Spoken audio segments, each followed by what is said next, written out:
Ohio there, this is Kermit the Frog. I'm Captain Kirk. Fascinating. I'm a doctor, not a mechanic. Thank you, love you. Mwah. Most illogical. Aye, sir. Well, that was different. Yep, lousy, but different. Places, please. And here we go. Welcome, ladies, gentlemen, pack-lads, chickens, and things to episode 12 of the MuppeTrek podcast. I'm Jarman. And I'm Steve, and we're, as usual, here to compare, contrast, and confer about our two favorite franchises. Jarman, what are those? Oh, those are The Muppets and Star Trek. And we will be doing one-to-one reviews of The Muppet Show and Star Trek, the original series. And this week, we have special Muppet Show guest Ben Vereen and the original series episode, The Menagerie, Part 2. Ooh. But before we get to that, Jarman, do we have any feedback from last week's episode? We do. We have a nice little message from Daniel Peter Hitch on Twitter, who said of our last episode for our transporter accident segment of the show, the Swedish Pike and Pike instead of Waldorf was hilarious. And we laughed a ton at that part too, so we really enjoyed that as well. Yeah, that was a good one. Bork. Bork. And then Waldorf up in the balcony just beeping at them. So this week on the Muppet Show, we'll have Ben Vereen. So tell me about who is this Ben Vereen? So he was an actor of the stage and screen. They mentioned it on this show, but he had his own show for a while. He was Tony nominated in 1972 for Jesus Christ Superstar and Tony winner for Pippin in 1973. And more recently appeared in the as the Wizard of Oz in Wicked in 2005. He's appeared in multiple TV shows, including The Love Boat, How I Met Your Mother, and Webster. Everyone knows him from something, but what I know him from is a now famous episode of The Fresh Prince of Bel-Air, where he played Will Smith's abandoning father. Oh, gotcha. It's sort of on everyone's top most emotional moments in television show. And that show had a lot of emotional moments, actually. So he played Will Smith's father. Gotcha. But that's what I knew him from. But this week in the Muppet Show, it's a doozy. Mm-hmm. The show opens with a music number called Jump, Shout, and Boogie, a great up-tempo number where we get to see Ben Vereen dance right at the end, which is really nice to sort of show him off. We then visit the balcony where Waldorf says the show is grabbing him, and two large furry orange arms come up and grab him from behind. Then we get our first taste of the backstage plot. Fozzie's locked in a magician's closet with no way out. And that's the running gag for the rest of the show. Kermit then comes in to introduce Ben Vereen, where we get sort of a second B plot, which is Crazy Harry trying to blow everything up for the rest of the episode. Following this, we get the second musical number, first one really featuring Ben Vereen, Mr. Cellophane from Chicago. He dances and sings in front of a large sort of city streetscape as people just ignore him. Backstage again, Kermit tries his best to get Fozzie out of this box with a hammer, but he fails. Fozzie then convinces himself that the show will be ruined if he can't be in it, and obviously they'll have to cancel. Kermit proposes a simpler solution, which is that he just replace Fozzie. Next, we have the Muppet News Bulletin about a man who died sitting on a flagpole, so they flew him at half-mast. It is one of the darker jokes I can think of. Definitely. Afterward, we find ourselves at the dance. The best joke is one pig telling another that his cousin was seen on TV by 30 million people. She asked if he's a performer of some sort, and he said, no, he's a football. Womp womp. Dark and funny. Also in this sketch came a mention of one of the Whatnots auditioning for a TV show, and she's really loud and grating. And when they ask what it is, she says a sermonette. I had to look up what that was. Yeah, I was confused by that one too. They were 3 to 5 minute short religious affirmations that were typically shown at the opening of the day or the sign off for local broadcast networks. Weird. And they would have local clergy come and do these sermonettes at the beginning and end of the day. What a random reference. Oh yeah, so random. Next in the lineup is Fur Elise being performed by Rolf. A little out of place, but it's really just Rolf acting out, playing the song, and the only real gag is that he keeps hurting his fingers. Yeah, and his ears, I think, because the high note pierces his ears. That's right. Yeah. Following this is the talk spot. Kermit remarks that Ben is in great shape. Ben says he needs to be able to leap with explosive power. Crazy Harry hears this and blows him up into the rafters. Mm-hmm. Backstage once more, Fozzie's pleading with Kermit to not remove him from the show, saying it would be like polka without the Hauntus, after which two people come in dancing the polka, The best moment here is at the end when Fozzie gets his nose and face stuck in the hole of the cage. And had to have been an improvised moment, but it was really cute. Finally, we get to Jarman's favorite, veterinarian's hospital. The normal puns ensue surrounding a patient suffering from a cold sweat, and they really crammed in a ton of jokes this week. Oh, yeah, just one after the other. Sometimes they are light. This one was heavy. It ends with Dr. Bob in practice while practicing his bongos on top of the patient. Afterward, we have a lame talking houses that is simply there to remind us how glad we are that they don't continue it in season 2. Finally. Next, there is a quick cut of Ben backstage. After some poor word choices, Harry once again shows up, blowing him up into the lighting rig again. We follow this then with our weekly introduction from Sam the Eagle of Wayne and Wanda singing I'll Know. The song just begins and Wayne immediately follows another woman off stage, leaving Wanda angry and alone. Next, we have another backstage check-in with Fozzie, and he's sad to learn that the show is going great without him. Kermit informs him that he's up next, but he's going on in his box. Fozzie gets wheeled out onto stage by 2 pigs. He does a few sight-based gags, which don't work because he's in a box, and then they wheel him out, but then they bring him out for a bow. Oh, that was really cute. The best part of this is that Fozzie's hat is on top of the box. Yes, my girlfriend noticed that. She's like, oh, his hat's still up there. We then get our final musical number with Ben coming out to entertain Droop, who says everything is so dull. We then get the song Pure Imagination, known from Willy Wonka and the Chocolate Factory, which begins as a nice one-on-one number and then devolves into a hallucinogenic fever dream of floating neon puppets, and then ends with some of the more sort of fantastical Muppets making an appearance. Right. The closing features Fozzie finally be escaping from the box, explaining that Crazy Harry blew it up. Ben then makes another poor word choice, which cues Crazy Harry to come out and trigger one last explosion. And that is the Ben Vereen episode of The Muppet Show. Indeed. Let's talk a little bit about the music from this episode. Jump, Shout, and Boogie was actually from a Barry Manilow album. Oh. This one's for you. It was a pretty big hit, but the big hit from this album is Looks Like We Made It. The lyrics were by a guy named Bruce Sussman, who later went on to do music and scores for multiple Don Bluth animated films, including The Pebble and the Penguin and Thumbelina. Interesting. Which we all sort of remember from our childhood. Thumbelina, I remember, yeah. Mr. Cellophane for the musical Chicago, as I mentioned. Music written by John Kander and Fred Ebb. They're also the same guys who brought us Cabaret, which in the original Broadway run featured Joel Grey, who hosted an earlier episode of The Muppet Show. Indeed. For Elise, written by Beethoven, everyone's heard it. It's a famous song. There is a heavy debate, however, on who Elise was, because it's basically for Elise. There are 3 main thoughts. This woman named Elizabeth Raquel, who is a soprano who did a bunch of revivals of Beethoven's operas and was a friend of Beethoven's, and some think that he had romantic inclinations with her, but she eventually married one of his friends. Jerry. Therese Malfatti, there's belief that the transcriber didn't get the name right, and the title was actually supposed to be Fur Therese. She was a friend and student of Beethoven's, and he supposedly proposed to her in 1810.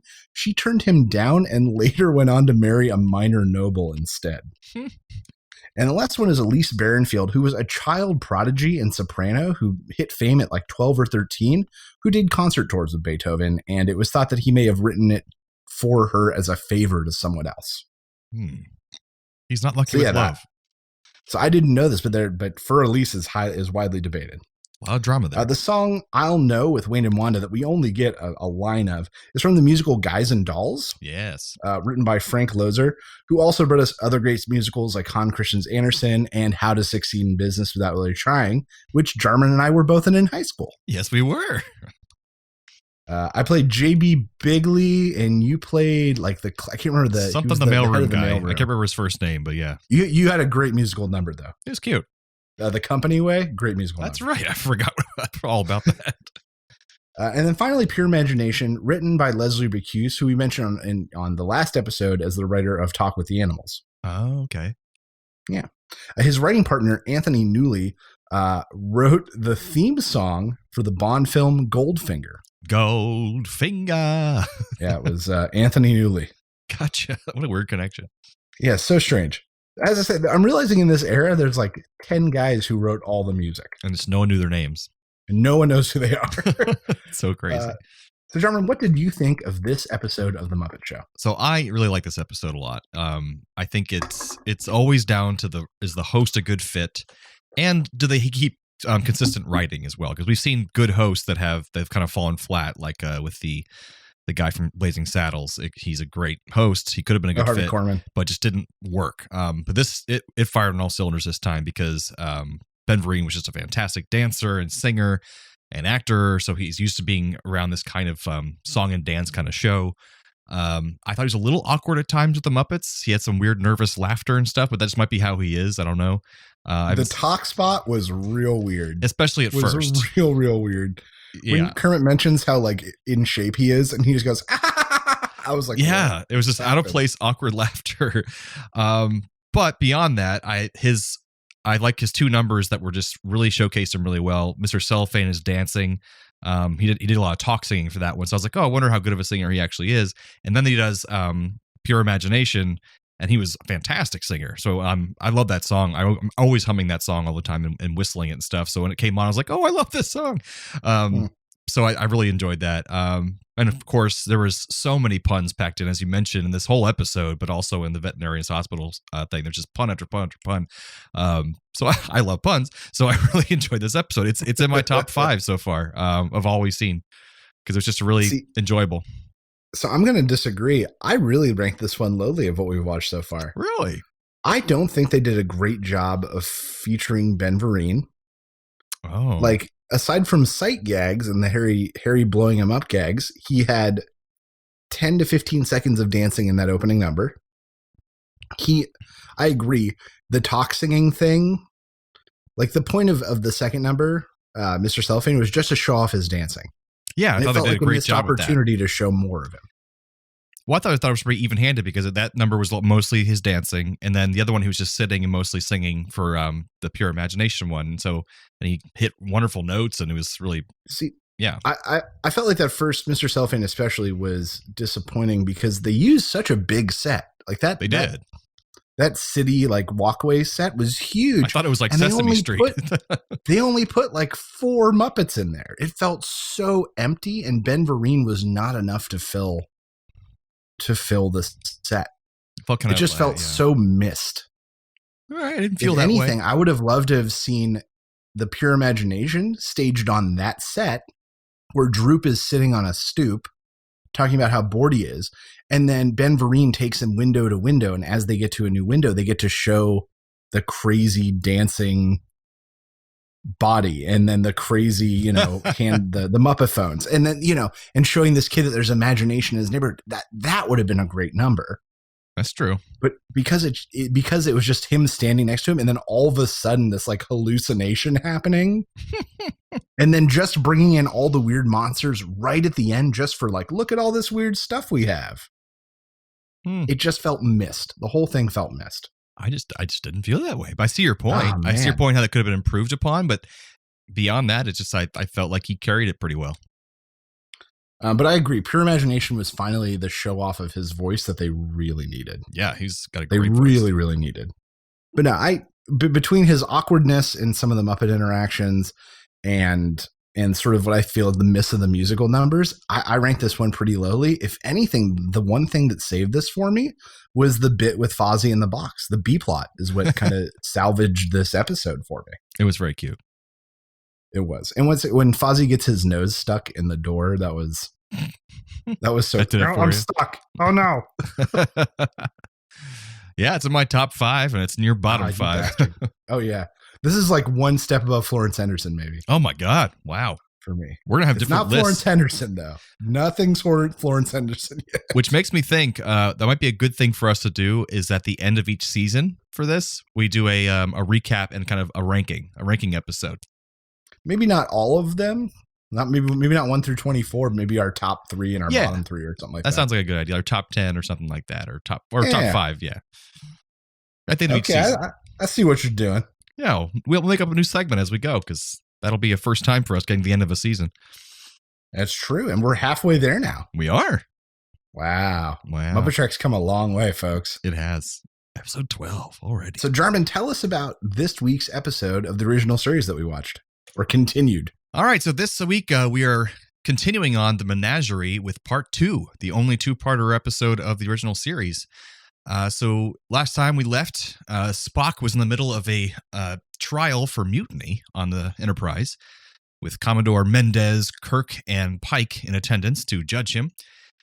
He's continuing to show them footage of his and Pike's mission to Talos 13 years ago, and he's able to show it to them because the Talosians are giving them this vision.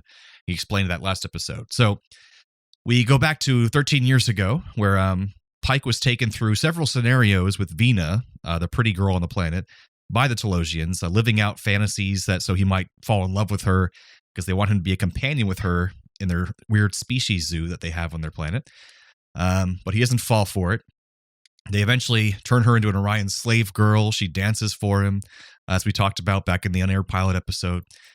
But eventually the transmission stops before it can finish telling the story, and Spock is frustrated that it won't continue. But Commodore Mendez says, hey, we've seen enough we need to see. We're holding a vote whether or not to convict Spock.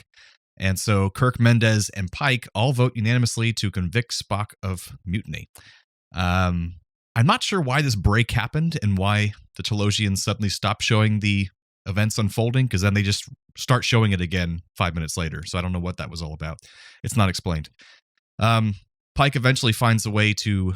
They go back to showing the story on the view screen, and Pike, back 13 years ago, eventually finds a way to block the mind powers of the Talosians by being angry. He uses this to get the upper hand on them, and he escapes from his cell. And at that time, his crew had already beamed down, so he goes back up to the top of the surface with them and the Talosians and Vina. And the Talosians reveal to him that Vina was really critically injured and deformed in the crash that put her on that planet long ago.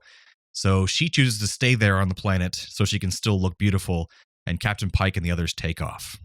Now, when this is learned, we come back to the present, and suddenly Commodore Mendez disappears. And I had forgotten this happened, actually, because I haven't seen this in a while.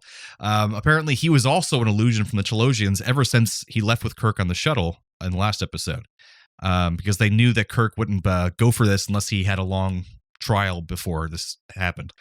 So a call from the real Starfleet comes in, and they say that the punishment for going to Talos will be waived this one time for no particular reason.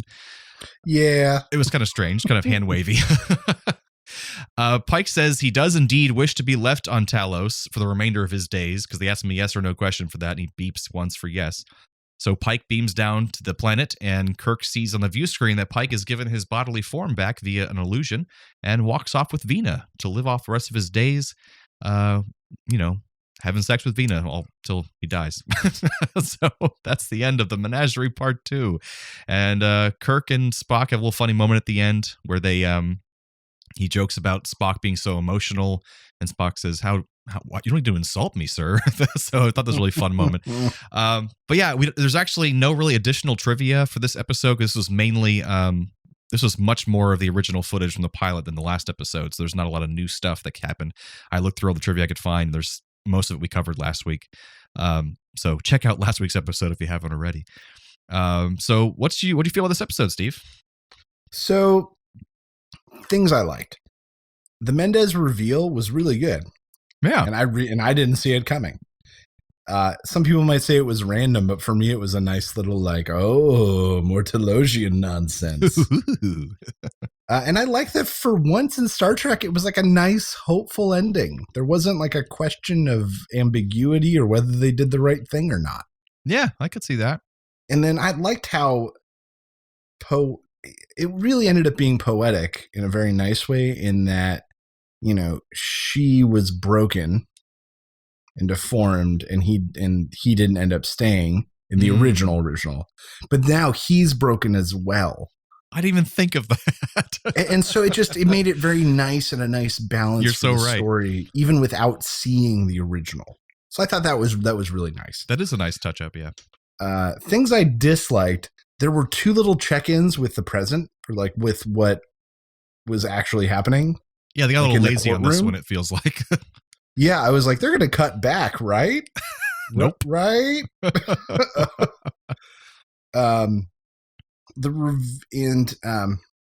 the reveal at the end with Pike was too quick. Like, Spock literally pushed him out the door. Him and Kirk had like 12 seconds of dialogue, and then Kirk looked up on the screen and Pike was running in. Yeah. With what's her face. And I was like, oh, okay, that was fat. What? They actually did mention that in the trivia, that fans and people watching were like, that was way too fast. And so fans are still trying to make it fit by saying, oh, that was just the Telosians showing Kirk what he needed to see. And really, Pike wasn't on the planet yet. And I was like, okay, I guess. Yeah, maybe. That might be it. That's fine. Yeah. But yeah, I agree with them. It was too quick and it just didn't feel like it played right. That makes sense. Reason.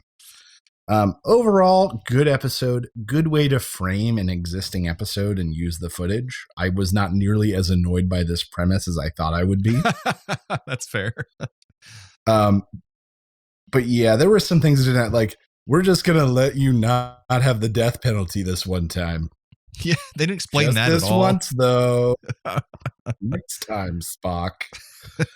Yeah, like I was like, oh, okay. I guess we're off the hook. Why not?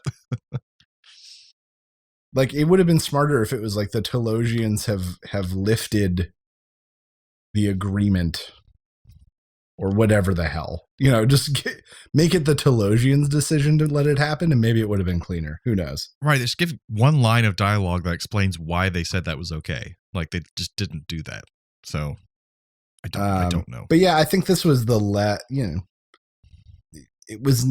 have been other episodes that have been worse than this two-parter. Yeah. Strangely enough, with this being like a clip episode, basically, it's not that bad. Yeah, like Miri, I think for me was worse than this. Oh, poor Miri. Hey, I'm 30 years older than you. You pretty hot, you know that? Bonk, bonk. Bonk, bonk, bonk. Oh, God. So definitely not the top of maybe not the top of the heap, but certainly not at the bottom. Yeah, middle of the road kind of thing. Middle of the road. That's fair enough. But German, I've got some great Trek connections this week. I'm loving it. Please. All right. There are two, and they're both sort of centered around the same thing. Ben Vereen, who hosted this week, played Commander Edward M. LaForge in the Next Generation episode, Interface, in the 7th season, where he played Geordi LaForge's father. That's awesome. I remember that episode. He was also in Roots, which also featured Sandy Duncan, another host of the Muppet Show from earlier. Ben Vereen portrayed George, who was Kunta Kinte's grandson. Kunta Kinte, played by LeVar Burton. Who plays Geordi LaForge. It all comes full circle. And LeVar Burton actually tells a really great story about being, I think, 15 or 16 and going to New York to see Pippin on Broadway and just loving Ben Vereen in it and waiting back in the back alley for an autograph, and took a picture with Ben Vereen and then told him, I'm going to perform with you someday. And then on the set of Roots, like, brought the picture to show Ben Vereen, and Ben Vereen had no recollection that this had ever happened. And then he acted with them again on Star Trek. That's crazy. Yeah. So they've had a lot of interwoven performances. It's great. Nice. So those are the Trek connections for this week. Beautiful. And now we have some similarities between these two episodes, which are always make so much sense. Oh boy. I've got 4, so I'm going to go first. Oh, please do, because I only found 1. Both involve a world of pure imagination, the Ben Vereen musical number, and the illusionary work of the Telosians. That was the only one I had. Damn it. Eat it. Well, then I'll just go through the rest. Just go through it. Both involve someone trapped in a box or cage. Fozzie in the magician's box and Pike in his cage. Indeed. Ben Vereen, this one's a little bit more cerebral. Ben Vereen sings Mr. Cellophane about people looking right through him, just like Captain Pike sees through the Telosian trickery. Oh, God. Okay, here's my last one. Both feature explosions, both in the laser trying to blast open the door and Crazy Harry blowing everything up. That's perfect. Might as well be the same damn show. They're the same exact show. It's just so close. Oh, God. Oh, no. What's that sound? I don't. Whoa. Transporter malfunction. Transporter malfunction. All right. This is time of the show where we switch one character / actor from one episode to the other episode. And I will go first this time. So this one I really enjoyed. Ben Vereen trades places with Vina because he'd make a lovely dancing Orion slave girl. Just leaping around. Yes. All right, I get on board with that. A lot of kicks. I said you bring over the Telosians to replace Statler and Waldorf, and then just silently judge the Muppet Show as it's happening. They change it to make it better with their minds. Right. But make sure it's just that one shot that they showed, and then that you can put any voiceover you want over it. Right, the head-to-head, to explain pulsating. the plot. Yeah. With a small nod that the Telosian does at the end.